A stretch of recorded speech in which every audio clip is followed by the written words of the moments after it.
Hello, and welcome to our Flint, Michigan Clean Car Standards virtual press conference, focusing on public health, jobs, and environmental justice. Our speakers today are state elected officials, environmental experts, and public advocates who have come together to speak in support of the EPA passing stronger clean car standards this summer.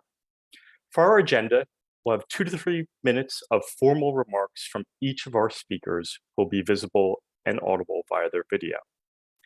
At the end of the formal remarks, we will have a brief session for questions related to today's event. Before we get started, I want to provide some quick context about today's event. Last December, the Environmental Protection Agency finalized federal clean car standards for automobiles and light trucks model years 2023 through 2026. Those improved standards replaced ones that the Trump administration had weakened back in March of 2020. The focus of today's event is to thank the EPA for the stronger 2023 through 2026 standards and encourage the Biden administration and the EPA to quickly take the next step and enact a new set of stronger clean car standards for model years 2027 through 2035. These longer-term standards are needed to significantly reduce tailpipe pollution and aid the transition to electric vehicles in order to improve public health and support good-paying jobs in Flint, Michigan. I now want to introduce Elizabeth Hauptman with Moms Clean Air Force Michigan, who will make introductory remarks. Elizabeth, the microphone is yours. Thank you. Hi, everyone. Welcome to our Flint Clean Car Standards press event to request the Biden administration and EPA to move quickly to the next round of clean car standards, setting standards that will protect families, children, and seniors' health while providing good paying union jobs. Thank you so much for joining us this morning.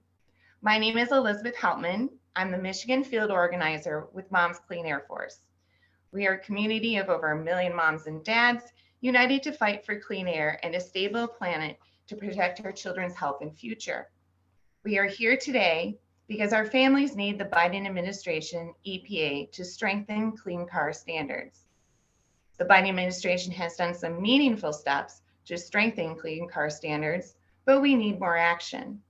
Michiganders want the Biden administration to move quickly to strengthen its post-2026 fuel economy and carbon pollution standards. Michigan families want the necessary tailpipe pollution reductions that scientists say that we need to address the climate crisis and transition to electric vehicles to clean up our air for our kids and communities. In order to reduce the carbon pollution heating up the climate and threatening our future. Let's strengthen the clean car standards and transition to clean energy and electric vehicles. And with that, I'd like to introduce our first speaker, State Senator Jim Ananich. Thank you, Elizabeth, for the work you do for all of our families. And I'm really glad that we're here talking about this important issue here in Flint, the vehicle city. My family came to America, and shortly thereafter Flint, almost 100 years ago, for a better life and a better opportunity. And General Motors gave my family that opportunity. And I'd love to have my son be a part of the next revolution. And it's the electric vehicle revolution. We're also trying to save the planet as we're building great vehicles here in Flint. You can trust the men and women of Flint to put the best cars and trucks in the world out on the roads. We care about things like horsepower and torque and luxury interiors as much as we care about the impact our cars have on our planet and our communities. With the help of the Biden administration and the EPA, we can continue to make progress with electrification of the auto industry. The groundwork is already there. We know the Biden administration has already taken strong steps to strengthen clean air standards for 23 through 2026. President Biden also signed an executive order to get more electric vehicles on the road and help address the climate crisis. Now that we set our sights on the next challenge, improve standards for 2027 through 2035. That may seem like a long way off. Every day, every week, every month, and year counts when it comes to combating climate change. And we know that, we know that clean energy means great jobs. As of 2019, there were more than 110,000 Michiganders working in clean energy. The field is growing, especially with recent announcements, the autos are naming Michigan their home for building clean cars. Strengthening clean car standards will only reinforce our nation's commitment to electric innovation, design, and production. And before I close, I want to highlight a very personal aspect of this conversation that I don't want to be missed, and that's environmental justice. As we all remember, those of us in Flint know a little bit about this victim of deadly contamination and bad faith government actors. Almost 8 years ago, when the water crisis struck our community, we said never again. We know that communities like ours, communities that aren't flush with financial resources, are often the ones that experience the worst effects of pollution, industrialization. We're also usually the last to get justice. In many cases, communities of color and lower income communities are hit first and worst by pollution and suffer severe health and economic impacts, which wealth inequity only exacerbates. The President's Justice 40 initiative is already committed to delivering 40% of the benefits that federal investments in climate and clean energy to disadvantaged communities. We can deliver on environmental justice by ramping up the clean car standards, while also making essential investments in initiatives to build healthy, pollution-free communities. For those reasons and many, many more that our next speakers will address, we thank the members of our congressional delegation who have been true champions of bringing clean energy to the auto industry, including Senator Stabenow and Peters. And we today will ask all members of Congress to call for the strongest possible clean vehicle standards from the EPA and the Biden administration. It is an absolute must for our communities, state, country, and planet. Thank you, and I'll turn it over to my good friend and State Representative John Cherry. Thank you, Senator Ananek.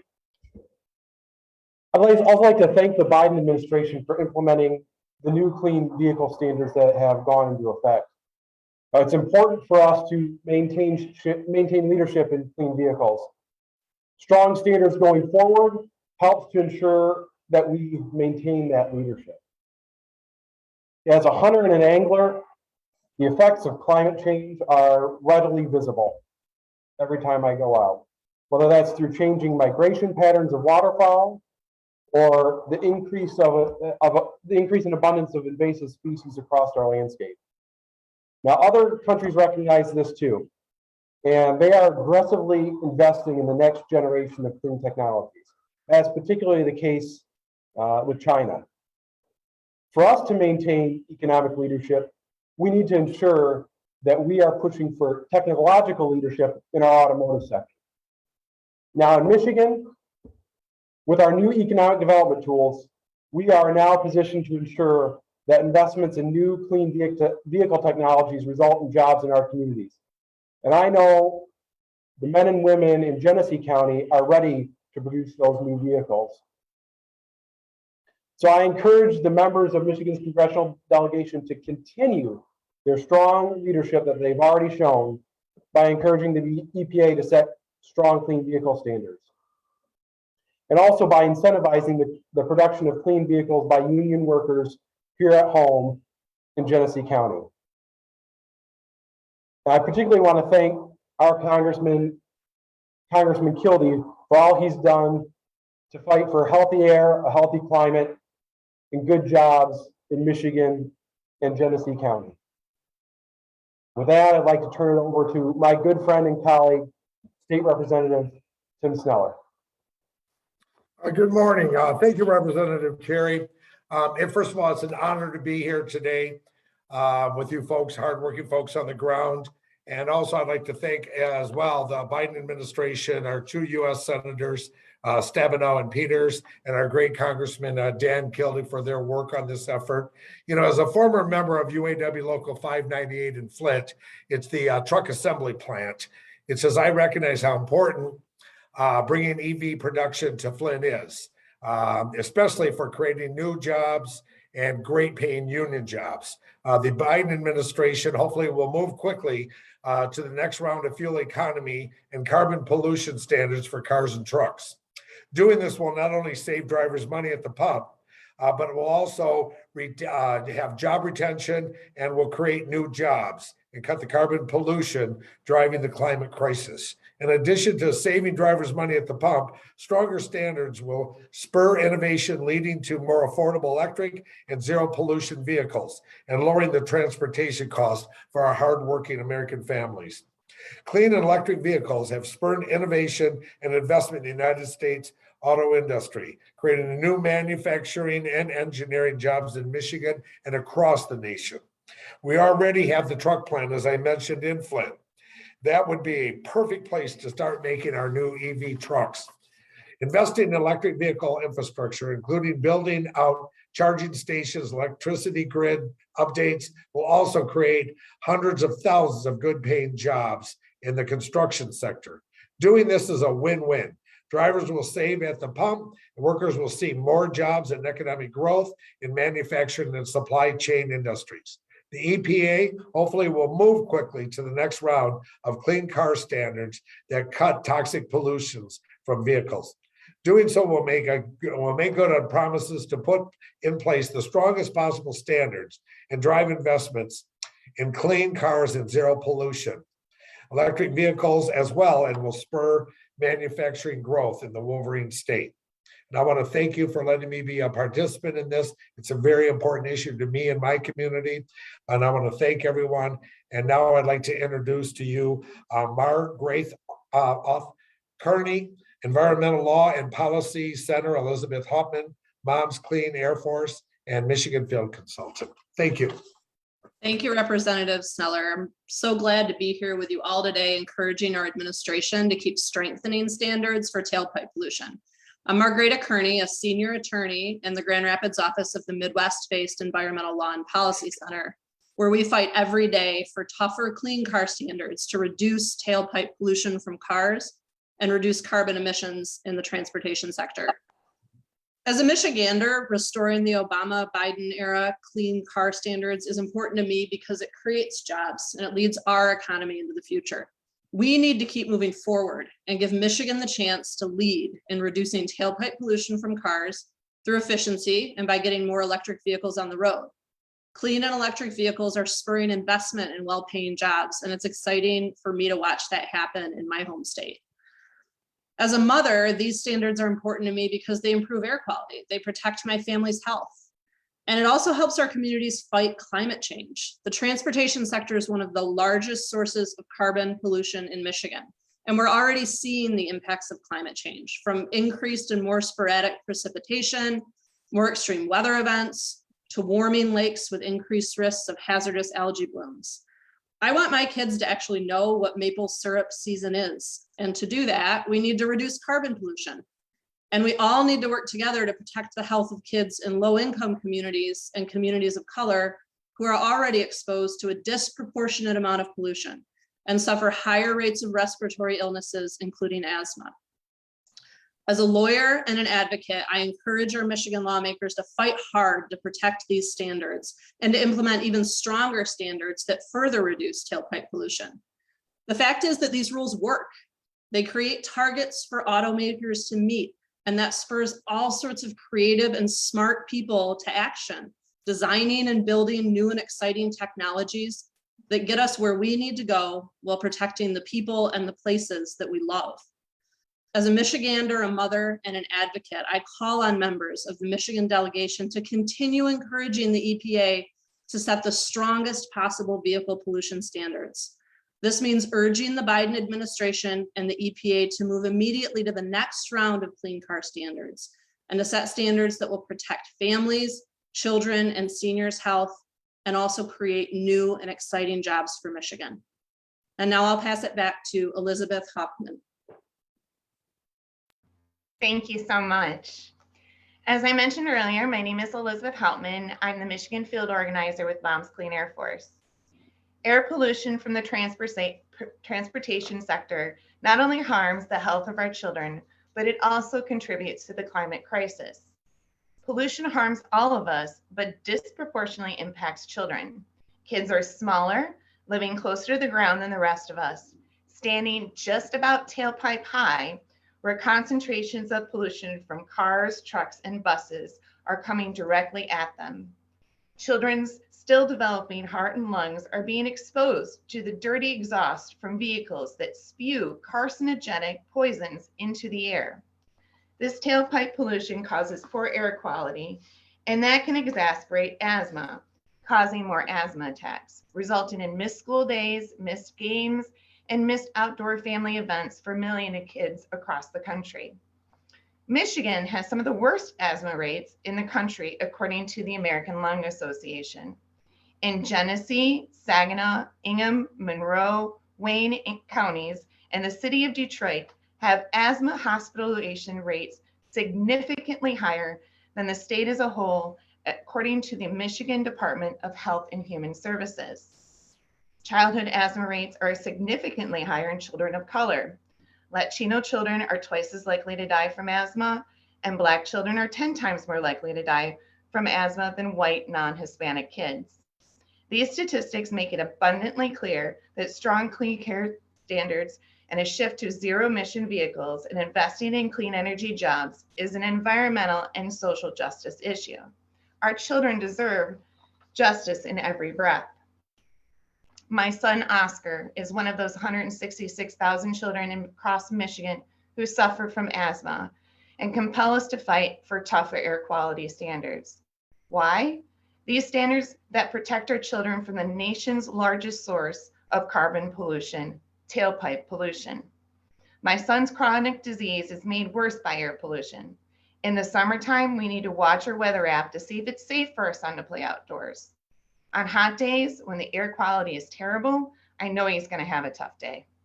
As a mother is seeing the fear in her son's face as his chest tightens as he gasps to breathe, we must do more to protect him and children who suffer from this chronic illness.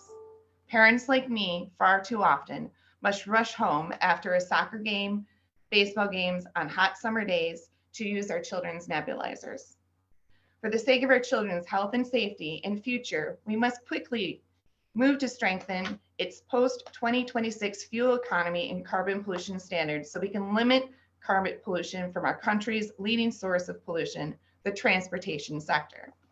This is exactly how we need to address the urgent climate crisis now.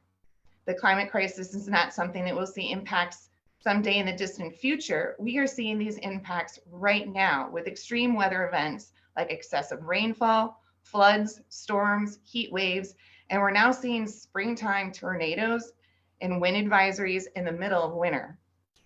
Currently, reducing tailpipe pollution is our best tool we have in our toolbox to fight climate change.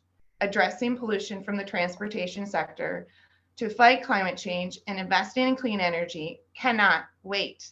Michiganders and our kids deserve the strongest and need the strongest clean car standards to quickly transition to clean energy and electric vehicles.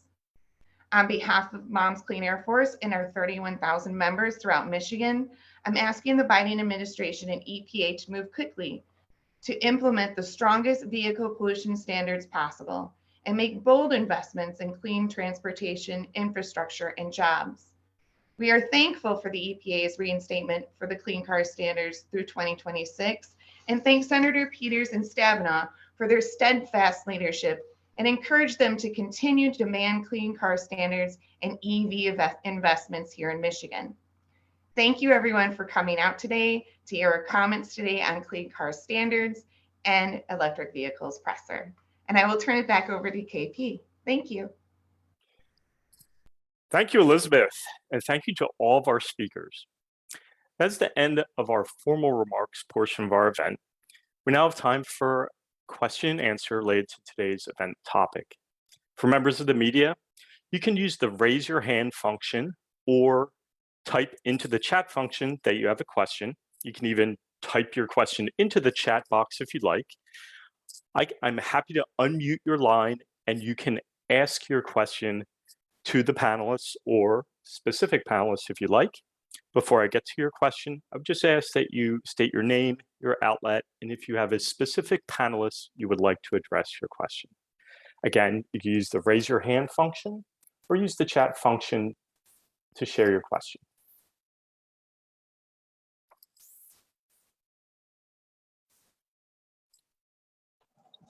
I saw Tracy from Yes. Michigan Public Radio had a question in the Q&A the Q&A chat box related to how far along the EPA process is from the 27 to 35 standards. I can't specifically answer that question, but when I prior to my time in the legislature, I worked for Congressman Dale Kildee, not the current congressman, but his uncle. And when I was working there, I'm assuming that's still the case today, as they're implementing the current standards, or they're in the process of implementing the standards that are going to be going in place for 23, 27, they're generally starting the comment period and the research on the next period. So I think, to your question, I think it's the perfect time to start putting, trying to put not pressure, but give information, give testimony, to try to strengthen those standards even more the next time around. It's a very good question, Tracy, and other folks may be able to answer more specifics about how far along they are. But I know in the past, as they're implementing the first set of standards, they're already working on the next. I'll just jump in. Thank you, Senator Ananek. I think it's especially important here where the standards that we're seeing released now are just a re-release of the prior standards, right? So already EPA has been and should have been looking at where we need to go from there. And it's particularly important that things move quickly now because we've had sort of a delay in the implementation of the standards that were developed years ago. So agree with Senator Ananek that now's a really good time to make sure EPA knows it has our full support in doing that. Thank you so much. Okay, if there is other members of the media who have a question, you can please use the raise your hand function, you can use the chat function, you can use the Q&A function as well.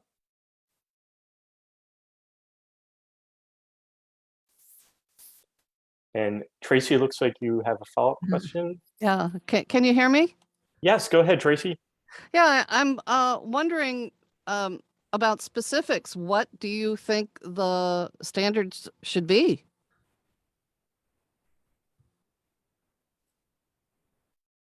And Tracy, I assume your question is for any of our panelists? Yeah, Margreta or whoever, yeah.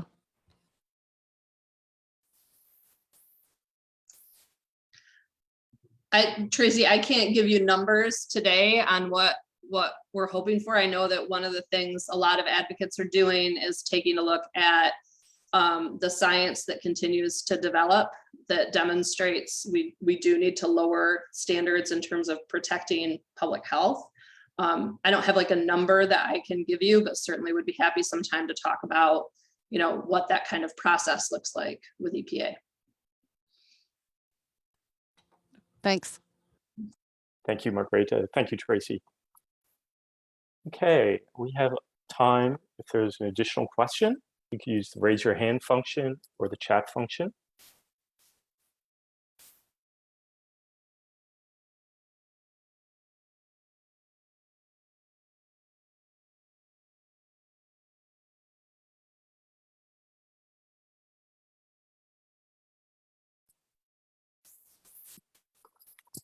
All right.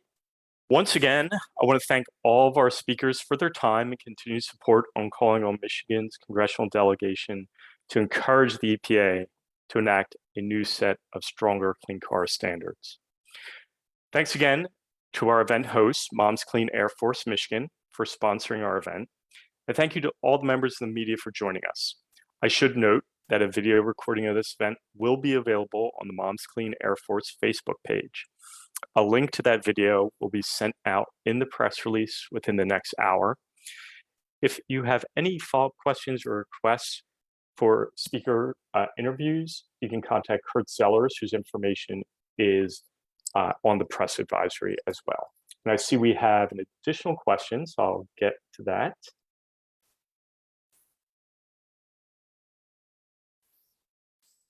Tracy, thank you so much for that question. And Tracy, if you have any follow-up, we'd be happy to connect you with any of our speakers as well. Okay. Again, thank you everyone for participating. Please let me know if you have any follow-up questions. And to all of our speakers, thank you for your words, time, and advocacy around this important issue. Have a great day.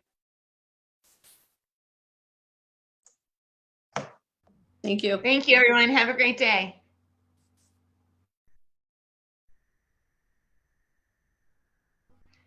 KP, Hey, Elizabeth. I love Tracy Samilton. She's one of my favorite reporters. I was trying so hard not to geek out when I saw her name. Very good. Elizabeth, so thanks as always. Really appreciate it. she does the stateside program. This is very good.